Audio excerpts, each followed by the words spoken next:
This is the Daily Wrestling News for March 4th, 2021, and we are powered by the Eastern Observer. My name is Ryan Joy, and I'm coming to you live from Minutes to Bell Time Studios on the beautiful Treasure Coast of the Sunshine State. And I am joined today by Mr. John Smith. John, good morning. Lashley. Not on my news report for today, but it's true. We are still celebrating the high of the Miz's loss and Lashley's victory. I have a full story on that in the Body Slam Brigade newsletter that'll be coming out tomorrow. So early plug for that. Go ahead and sign up at bodyslambrigade.com. Well, we have a lot to get over today, so I think we should dive right in. We have the NXT and Dynamite from last night and a bunch of news stories to talk through, and we're gonna touch on updates from New Japan this morning. As I talk to you now, I have 2 hours of sleep because I woke up for the New Japan anniversary show after watching NXT and Dynamite. So let's ring the bell and let's get this show on the road. Do it. All right, today's ridiculously random non-wrestling audience needs to know you better question of the day is brought to you by Pro Wrestling Pick'em. It's a place where you can join or host a Pick'em league to test your predictive skills in the world of pro wrestling. Create an account and join the league now at ProWrestlingPick'em.com. You can play against your friends or play against the universe and make your AEW Revolution picks for this weekend to see how you do against myself and John and everybody else, or you're just your friends. John, would you categorize yourself more as a night owl or a morning person? I mean, for years and years, I was strictly a night owl. Sometimes I didn't even hit the bed until the sun started coming up because I was a bartender for so many years, working till 3, 4 in the morning. But, now that I'm a father and things have, kind of reversed and I'm waking up at 7, 6:30 sometimes in the morning. So I guess I'm more of a morning guy now. But, okay. I mean, if I had to choose, I would be a night owl, but it's just not possible with my lifestyle. Fair enough. Yeah. I think I'm naturally a night owl as well. So it kind of helps that these wrestling is, I can watch it in the middle of the night, I guess. But let's get into the news. The news is brought to you by bodyslambrigade.com. We already talked about that. So go subscribe to the newsletter, 4,000 people, blah, blah, blah. You got it. Bodyslambrigade.com. It's free. Go sign up. The news. Jim Crocket Jr. passed away at the age of 76. Crocket owned several territories that he consolidated and branded as the NWA in the 80s. He famously bought the coveted Saturday night time slot on WTBS from Vince McMahon and eventually created World Championship Wrestling television series. Crockett sold the company to Ted Turner in 1988, who gave the organization the WCW name. Crockett, at one point in his life, talked about how he essentially bankrolled WrestleMania by buying that time slot. So that's kind of his, all of that, kind of part of the claim to fame. But a lot of people look fondly back on Jim Crockett Promotions and the Crockett Cup and that kind of stuff. So best wishes and condolences to the Crockett family, I guess.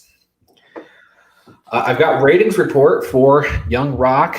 They did 3.2 million viewers, which, to be honest, that's kind of incredible. When we talk about wrestling getting less than 2 million for the best show of the week, it's incredible that the Rock's little comedy television show is bringing in 3.2 million viewers. Now that's down from last week. They had 3.4, and the week before that they had 5 million. But I should note that each of these shows has had replays that are getting about 1.8 million. So it's still lots and lots of eyeballs on these shows. So good stuff there. Yeah, I haven't caught the show yet. I heard it's pretty good, but it's not surprising how many people are watching it. He's the highest paid actor in Hollywood, He is social media darling too, so it's like not surprising. Very easy to like, Maui from Moana and all the other stuff he's done. Right. New Japan this morning ran their anniversary show. During the anniversary show, they announced that they're having 2 big stadium shows in May. May 15th, they're going to be doing a show from Yokohama Stadium. And on May 29th, they're going back to the Tokyo Dome. It's the first event to be in the Tokyo Dome outside of January 4th and 5th Wrestle Kingdom in, I think, 10 years. So this is kind of a big deal. Another great, big, huge stadium show for New Japan this year. They're calling it Wrestle Grand Slam, the two events together. So that's that. Now, John, all of us, all of the hosts, plus my wife, we all filled out New Japan Cup brackets. And so we had the first two matches of the New Japan Cup on the anniversary show this morning. And I'm going to pull up the updated brackets. Here we go. Here's the left side. And we can see we have Jeff Cobb advances past Kojima. Everybody that filled out a bracket picked Jeff Cobb. But then Tetsuya Naito fell to the Great Okan in the round one. Also, almost everybody picked Naito to win. A lot of people had him in the Final Four. Al Carl had Naito winning. So this was a huge upset in the first round. Brackets literally busted on match 2. My wife. Come on! Doing your best Spock impression first thing in the morning. Can you do the hand thing? I can't do it. Yeah. Yeah, you can. Awesome. Live long and prosper. All right. So with that, let me bring that graphic back up again. Tomorrow morning, we have Toru Yano versus Bad Luck Fale, Goto and Taichi, Okada Takagi, Onma Suzuki, and Robinson Kenta down there at the bottom. These matches, each of them, are actually pretty hard to call, which is kind of surprising because I would have thought that the Naito match would have been an easy call, but these other ones are actually a lot closer. So who knows where we'll be in a couple of days. Okay, that's the New Japan updates. We're still in the news section here. I do want to mention that Impact Wrestling has suspended production of their Explosion show. Explosion was like a 1-hour deal, kind of like Main Event for WWE that they did on their network. They've shut that down in favor of the new BTI show that comes on Access TV. So focusing efforts there. Coming up today at 3 p.m., NXT UK, they have 3 matches announced. Kaylee Ray versus Meiko Satomura. That's for the NXT UK Women's Championship. People are thinking that there could be a title change here, so it's a big match. Ilya Dragunov versus Sam Gradwell. That's kind of a squash. We know who's going to win that. Kenny Williams and Amir Jordan versus Ashton Smith and Oliver Carter. That's a story of one team falling apart and the other team not the best win-loss record anyway. And then we have Supernova Sessions with Tyler Bate. So that's your NXT UK update for today. And then tomorrow on SmackDown, I want to mention Jey Uso versus Daniel Bryan in a steel cage. So there's your previews of the week that is coming up. Al Carl says Dum Dum would pick Naito to win the whole thing. He is that Dum Dum. So yes, the host of the Essential Wrestling Podcast is that Dum Dum. I'm looking forward to Jay and Brian tomorrow in that steel cage, though, and I don't think Kaylee Ray's losing that title yet over in the UK. Kaylee Ray keeping the title. I think this is giving her like one more real legit title defense before they pass it off onto somebody else. Anybody in mind that you think is going to take that title from her?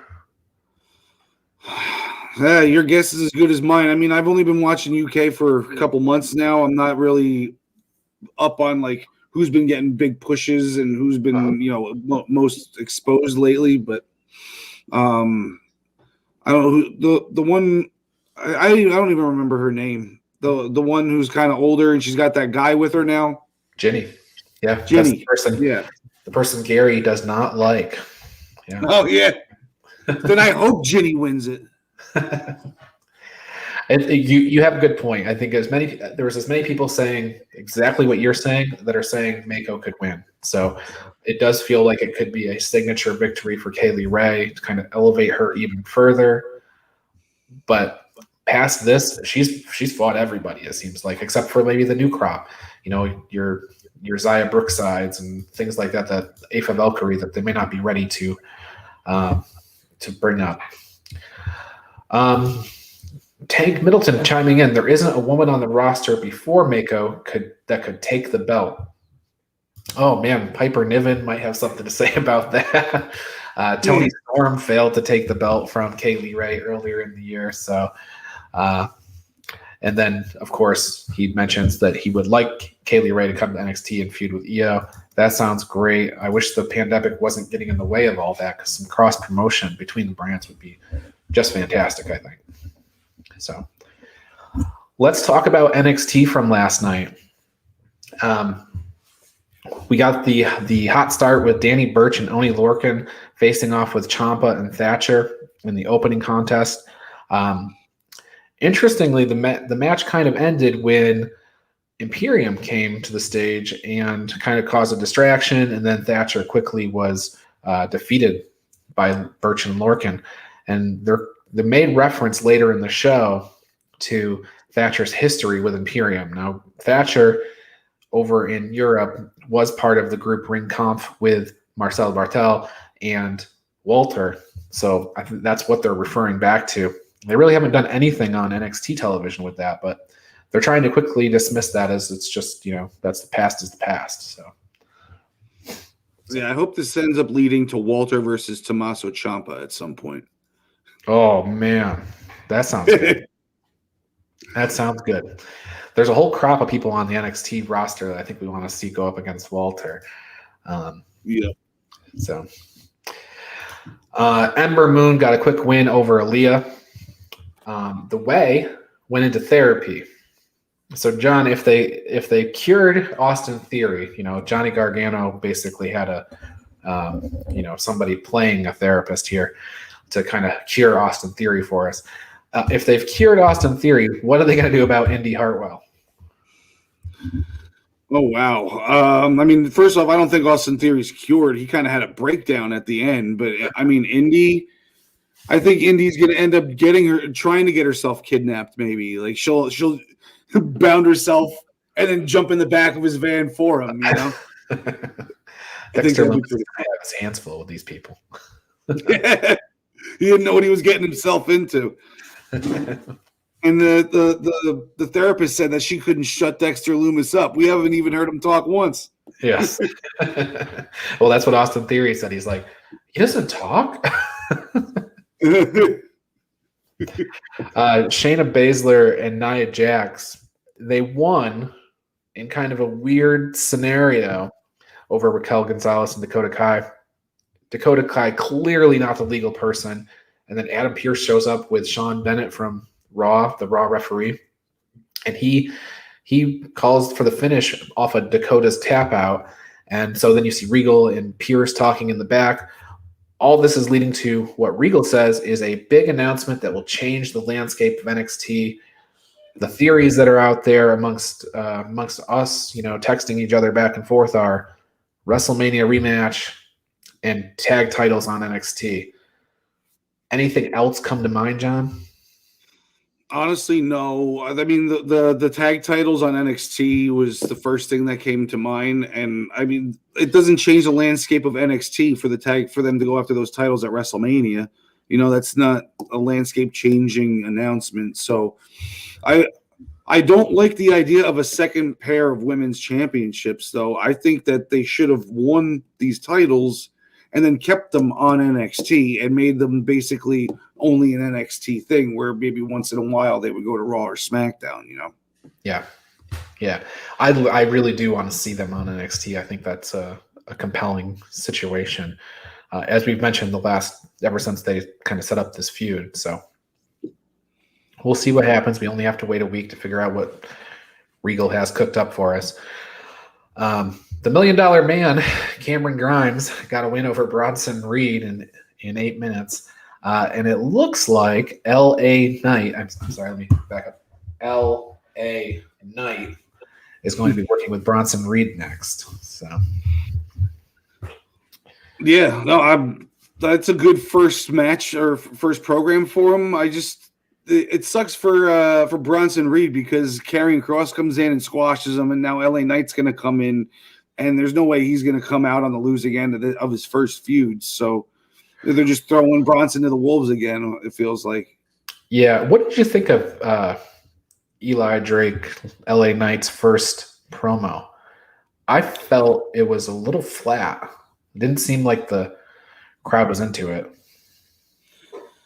Yeah, I mean the crowd. There's not much of a crowd there to begin with, but I mean it's the first time I've ever seen him cut a live promo that wasn't in a car or anything. I didn't watch NWA with him on there, so I mean he's a natural on the mic, and that's what I took from it. Like he had nobody specific to cut a promo on, and he cut a good promo to me. I guess it came off flat because there's not a program that he was working yet, and now we'll see what he's got to say about Bronson Reed next week. So I'm glad I asked because that's a good perspective. Because what I'm used to seeing him is in a with a crowd, and when he speaks, people kind of because he's a natural talker, like what you said, people respond to him, and that's what you saw in the NWA and other places that he's worked. So that's why I think it felt kind of flat to me, but your perspective is a good one. If you haven't seen him elsewhere, you weren't really expecting that, and you still walked away thinking he's a good promo. So all good there then. And next question. Are you still a Legado del Fantasma fan after what they did to Everrise? Well, Everrise still rules, but I mean, I got Legado and especially Santos way above them on my totem pole of NXT hierarchy. Okay. Cross will always be at the top for me at the moment. It's going to take a lot to usurp him, but Santos is right below him with the Legado. And I mean, the highlight was Fandango Tyler Breeze coming out with that Moonman helmet and getting beat up the whole time with the helmet on. Yeah. Do we even know it was him? Yeah. Yeah. So it was, I think it was a nice statement, right? Because Santos Escobar lost a match last week, and he hasn't lost very many matches. But he lost last week, but he came back very violent this week, and basically doesn't change anything. So I think to me, he said, there's only one guy that can beat me on this whole roster. He beat me last week, and everybody else better stay out of my way. That's kind of what I got out of it. Yeah. And then Finn Balor defeated Roderick Strong, kind of a predictable outcome there. That was set up earlier in the night when Roddy came out and called out Adam Cole, and Balor said, I know how to get Adam Cole on TV. I'll give him a title match next week. So that's what they're doing. But in the meantime, Finn and Roddy had a match last night. Finn Balor got the win there, 1916 DDT after the coup de grace. And that sent us home. Yeah, the match next week should be good. I mean, I don't think Adam Cole's winning it. I'd like to see Karrion Kross get involved somehow at the end, though, because I think that's going to be the next big test for Finn Balor. Yeah. And do you think that Balor would win that match? I don't see anybody. Do I think Kross. They would book it that way? Sure. I don't think he should. I think Kross deserves a legit run with that title. So I'm going to say something here that's not confirmed anywhere, but I did see it on social media yesterday that if you were to go try to cancel your WWE Network subscription right now, you get presented with a thing that says if you unsubscribe now, you're going to miss WrestleMania and Fastlane and NXT TakeOver on April 8th. We've not heard anything else about that. I've only seen it on social media with that post if you go to cancel your WWE Network. So maybe there's a takeover coming, and maybe that's where we're headed, is Cole or Balor versus Kross. Yeah, wouldn't April 8th be a Thursday? Isn't WrestleMania the 10th and 11th? Yep. Yep. So, yeah, April 8th would be a Thursday for a takeover. That'd be maybe cool. It might have been the 9th. Okay. I was quoting off the top of my head, but yeah. Oh, okay, sorry. Like that. So it was definitely that week. Okay, move on to Dynamite or anything else you want to talk about on NXT? Just that Cameron Grimes, just keep doing what you're doing, man. It's with that money throwing it around, I can't get enough of it. And he's got this feud going with Ted DiBiase, and Ted DiBiase isn't even employed with WWE. It's great. He could be a Hall of Fame caliber star that shows up on Revolution this weekend. Yeah, right. Oh yeah, yeah. To the moon. To the moon. All right. On the Dynamite side of things, the show was sold out. About 1,000 people, a little more, in attendance at Daly's Place last night. Um, believe it or not, that is kind of remarkable. They don't typically sell out there. Especially since they've been going back to that market for the last 6 months. So it was a big show. Not the big show, although he was there. So Revolution is this weekend. Don't forget that Travis and I will be doing the AEW Revolution post show right after Revolution ends. So before we get into the Dynamite, I wanted to mention that. Okay, and then Shaq and Jade, they came out and they were in the first match against Cody and Red Velvet. They got the W. Shaq didn't necessarily leave in an ambulance, but he didn't walk away from the ring after the match. But anyway, Jade got the pin. I think she used a version of Beth Phoenix's finisher, the Glam Slam, and pinned Red Velvet. Yeah, it was kind of obvious that was going to be the ending between them two. I didn't think that the end was going to involve Shaq and Cody. The way Shaq went down and just one table fall makes him knocked out and has to go to the ambulance. But then when they put him in the ambulance, he had to scoot his feet back for them to close the door. That was pretty funny. But I mean, Jade looks legit. I don't think any of us had ever really seen her wrestle before. She looked legit.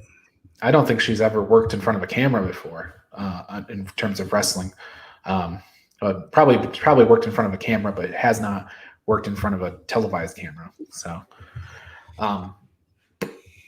Dakani's coming in saying it is the 8th because that'd be Thursday, SmackDown Friday, Mania Saturday, Sunday. So we'll see if that gets something that gets announced.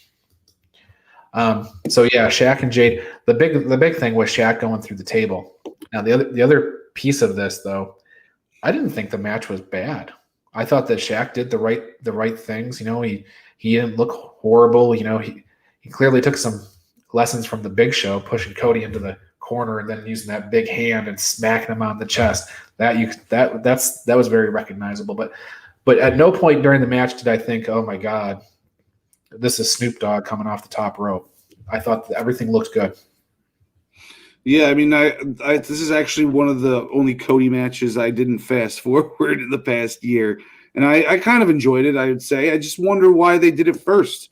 They've been hyping it up for over a month now, and then they give it to us at the beginning of the show instead of as the main event, you know?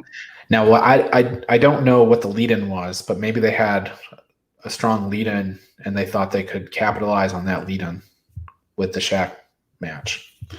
Not sure. Right. One thing I know, I'm sure they analyzed the crap out of that decision. So,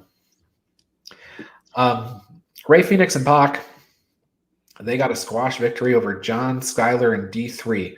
1 minute, 8 seconds. And they're added to the tag team Casino Battle Royal. So, there you have that. Chris Jericho and MJF answered questions from the press. The press being Barstool Sports, Conrad Thompson, and Eric Bischoff. The guy from Barstool Sports, if I'm not mistaken, was the same guy who did the NXT TakeOver pre-show in February, like 2 weeks ago. Really? Eventually, the Young Bucks came out. They cleared the ring. Had a long thing about their dad and how great he was. And if it wasn't for their dad, then MJF would still be waiting on a call from Rosie O'Donnell. Chris Jericho would be working at the PC. So a couple of good lines from the Bucks. But I guess all hyping up the big match this weekend. It's always fun to watch Jericho cut promos on people, though. Of course, yeah. So we had this FTR and Tully Blanchard match, and when it was announced that Tully was coming out of retirement, it was kind of a big deal. But they brought JJ Dillon. They wore old NWA tag titles. Tully wore the old NWA United States Championship title. Arn Anderson came out after the match, threw up the 4 sign for the 4 Horsemen. Sean Spears returned partway through the match. He was disguised as a cameraman. So it certainly looks like a nod to the Horsemen. Whether or not they brand themselves, I don't know who owns that trademark, but how they brand themselves, what they do with this group, it is interesting. Yeah, I'd like to see them add a fourth wrestler, though, and not have Tully be the fourth if they were to call themselves the Four Horsemen. Yeah, totally agree. They're going to need to have a real 4-man unit. Yeah. And I guess I had picked Shawn Spears as being a big surprise guy for the ladder match. I think that's out now because I think that the person's going to be a surprise. It's not going to be somebody we just saw on Dynamite. So, right. So anyway, FTR and Tully Blanchard, they got a win over Jurassic Express. Shawn Spears interference, JJ Dillon interference. Bit of a turn in character development for FTR. So fun. Yeah. Ryo Mizunami hit a spear and a guillotine leg drop off the top to get the win over Nyla Rose. She is your AEW World Title Eliminator Tournament winner. She's going on to face Hikaru Shida. Shida handed her a trophy, presented her with a trophy. Ryo presented Shida with a forearm to the face. They did some strong style punching back and forth, hyping the match up for this weekend. So I'm looking forward to this match. I think it's actually going to be very entertaining and very fun. And probably some strong style in there too. I have a feeling this is going to be the best women's championship match that we've seen in AEW. Woohoo. Bold predictions. I think it's going to be very good. Very good. And I'm glad that we were seeing a new match because I was worried that we were going to get a repeat with Nyla or a repeat with Thunder or something like that. But this is a new match, so I'm happy for that. Sting did another interview, and he says he's ready for the street fight. Team Taz came down to beat him up. Darby Allin eventually made the save. So it's kind of what we've seen every week. So good there. Different versions of that every week anyway. Max Caster got the win over Preston Vance. So Max Caster is in the ladder match. He got there with a little help from Matt Hardy having a grudge with the Dark Order. So Matt Hardy paid off Jack Evans to interfere. So Max Caster going to be the guy who wins, John? I don't think so. I don't know who's gonna. I don't have a pick yet for who's gonna win though. I'm not sure. Probably Cody.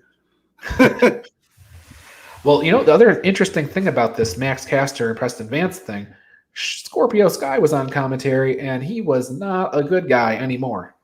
I'm not sure when the heel turn was, but he definitely turned.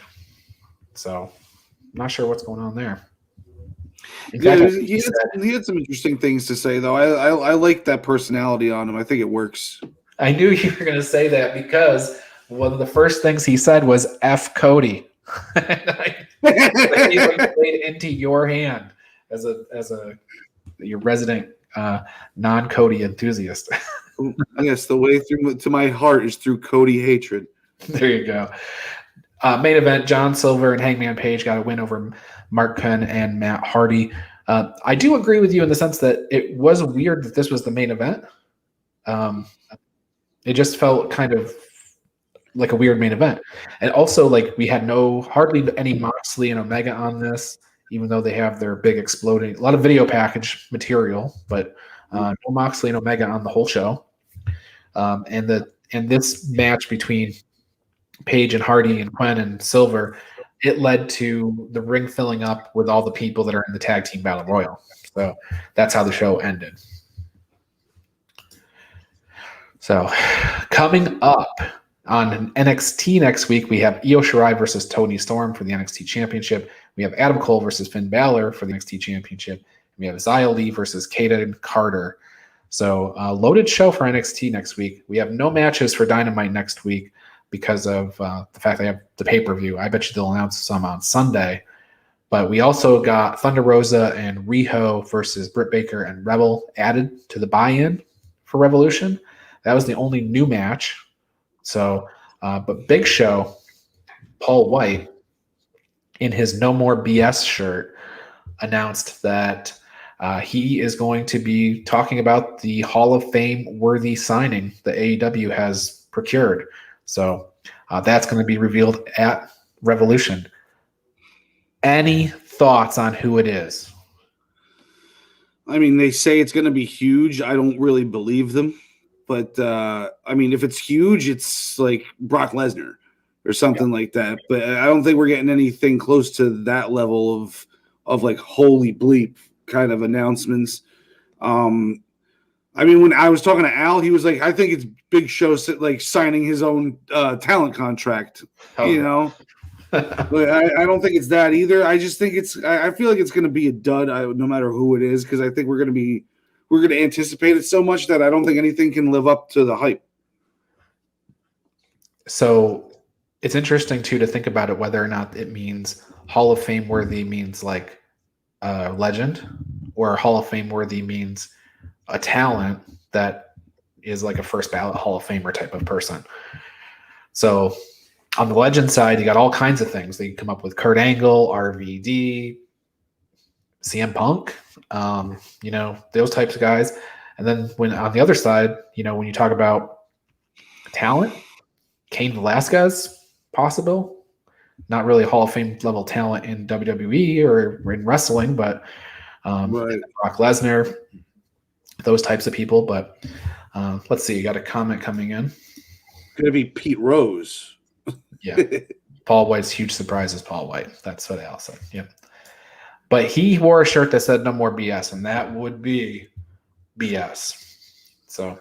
And you know what? I think that he kind of like, why do you have to take jabs at WWE when you start working for the AEW? Because now he kind of like hurt his chances of ever being in the Hall of Fame in WWE by coming over and calling what he used to be doing BS and all this stuff. Like, I don't know. Like, just go work. You don't have to talk about where you used to be, So interesting here, because I did not interpret it all that way. I know that's what a lot of people jump to, but in his words that he actually spoke, he basically said, "I'm happy to be here" and stuff like that. He didn't necessarily trash WWE. The no more BS. Yeah, no more Big Show. It's a fun play on words. I think Vince McMahon would love that shirt and wishes he thought of it. but yeah, there is always that. And hey, Eric Bischoff went to work for WWE at one point, so we'll see. Yeah, it's true. Trivia time. Oh boy. You ready? Probably not. Right, well, let me tell you where we are. Travis, he started off pretty strong, 4 out of 5. We thought he might, carry the week in the lead. He did not. John DeConnie immediately jumps in with a perfect plex right off the bat. He was working on WrestleMania 2 trivia. Travis had WrestleMania 1 trivia. You're getting WrestleMania 5 trivia. So the jump between 1, 2, and 5, I think, is substantial. And to me, like, I will always remember the happenings of 5 well above the happenings of 1 and 2. But let's see how you do. Yeah, let's see. The first 4 questions are like NWA related. And I was doing this because of the news that NWA was coming back. But now we also have the death of Jim Crocket. And we have Tully Blanchard and FTR wearing NWA titles. So there's lots of reasons to talk about the NWA. So the Brainbusters, former NWA World Tag Team Champions, wrestled on this card. Who were their opponents? Your choices are Strikeforce, Demolition, the Rockers, and the Hart Foundation.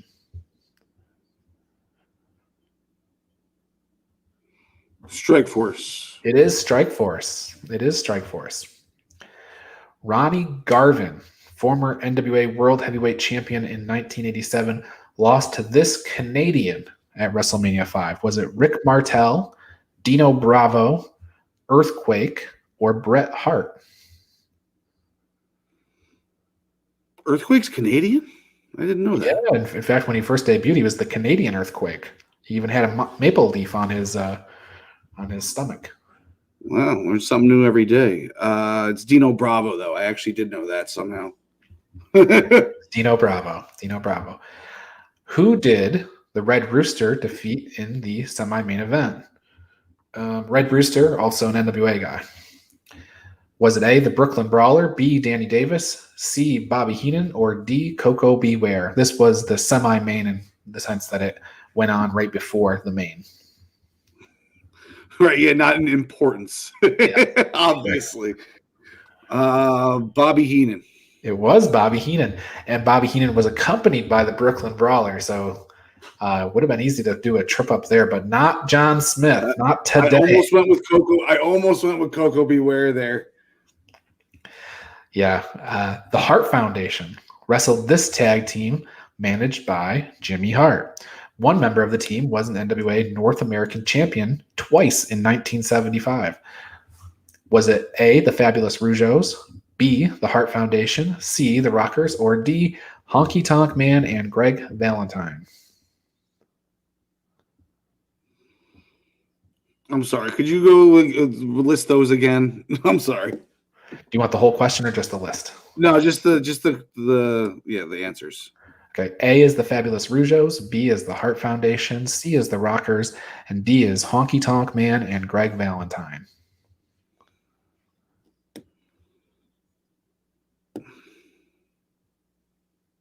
I'm going to go with Honky Tonk Man and Valentine. That's correct. Greg Valentine was the NWA North American champion twice in 1975. Okay.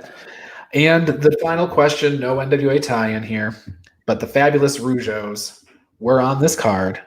Who did they lose to? Was it A, the Rockers, B, Demolition, C, the Powers of Pain, or D, the Bushwhackers? Oh, man. And your perfect plex is on the line. I know. The Rougeaus lost to... Okay, just give me the options one more time. I'm sorry. The Rockers, Demolition, the Powers of Pain, or the Bushwhackers?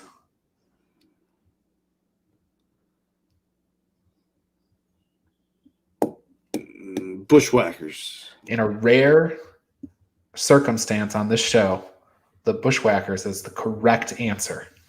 What? Perfect. Lashley. The hosts of the Daily Wrestling News Show know their WrestleMania trivia. So we are doing well this week. Overall score of I guessed on a good 3 of those, so let's get it straight. They were educated guesses, though. Educated guesses. Yes, educated. Well, let me tell you, I think you just drop kicked those questions. So with that in mind, everybody should go check out the new drop kick t-shirt that I have for sale at bodyslamclothes.com. You can also go to minutestobelltime.com and navigate to the shop, whatever you need to do. But the shirt's $20. Bottom line, $20. No upcharge for the super soft style, no upcharge for the size shirt you want. You can get it in a bunch of different colors. It's $20. That includes the shipping. So there's really, it is the best deal going as far as wrestling t-shirts go. And then I want to tell everybody about the Prime Time Rundown. Join Joey Jarzanka, Ian Schreier, and Rob DeLuca on Friday nights for the Prime Time Rundown. We take you through the world of sports. The show kicks off at 6 p.m. on the Eastern Observer.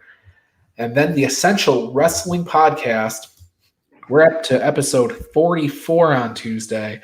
It returns with Al Carl's going to be absent. I'm going to have to take over. John Smith will be there. John DeConnie will be there. Gary Mahaffey will be there. Travis will be there to kind of fill in for me as I fill in for Al. It's another week of updates and highlights in the world of wrestling. Coverage begins at 6 p.m. on the Eastern Observer. This show, the Daily Wrestling News Show, it will return on Monday. My special guest from Coastal Championship Wrestling will be Nilio Cuomo Costa. He will be returning. There is a whole bunch of CCW shows going on here in this month, and he's going to tell us about all of them. They got a Hardcore Cup. They got their anniversary show. They have Port St. Lucie Showdown, which Port St. Lucie is where I live, so that's great for me. That anniversary show, it's got the Headbangers on it. It's got Brutus Beefcake on it. It's going to be a lot of fun. So there's a hair versus hair match, right? What's that? There's a hair versus hair match happening, right? Yes, hair versus hair match. And it was 2 weeks ago that I had Bugs Moran on the show 2 Mondays ago. He has long hair. He's the Southeastern champion. He had the belt with him. He could lose his hair. So it's like this whole gimmick, right? So it's like, yeah, it's like when me and you had our hair versus hair, and we both had the double pin, and we had to shave our heads at the same time. yes, and I haven't recovered. That's the every rematch we've had has had the same outcome. So, all right, just a quick word of advice for everybody: if you're going to be saving something like old magazines, I have all these old Nintendo Power magazines that I kept in my attic for like about 25 years in a random cardboard box, and now like all the bindings are ruined because I had them all stacked up the same way. So alternate your bindings when you stack your magazines that you're trying to keep to save for collector's items, and also don't put them in a cardboard box in your attic. Spend money on something a little bit more expensive, like a plastic bin to put them in. now, why do you have to alternate the bindings? Because it's a lot sturdier in the binding, so then they end up on a slope, and then the top ones will start to move to slope down, and then they'll get all wrinkled. Like I have this one magazine I cannot, for the life of me, straighten out. I had weights on top of it for a week, but because it was on the top of the pile, it started to just slide down the pile, and then eventually crumpled up on itself over 25 years. But the good news is, when your son gets to geometry, you can teach him all about sines and cosines with the shape of that the wave and that. Anyway, that's the best I can do. John DeConnie writing in to congratulate you. Eventually, the Bushwhackers were going to be the right answer, and he would have botched that. So, congratulations. Like I said, we were 14 for 15 on this show this week. That's good stuff. All right. Anything else before we get out of here, John? No. No more BS. No more Big Show. No more Bull. And we are out of here. Thanks, everybody. Talk to you on Monday.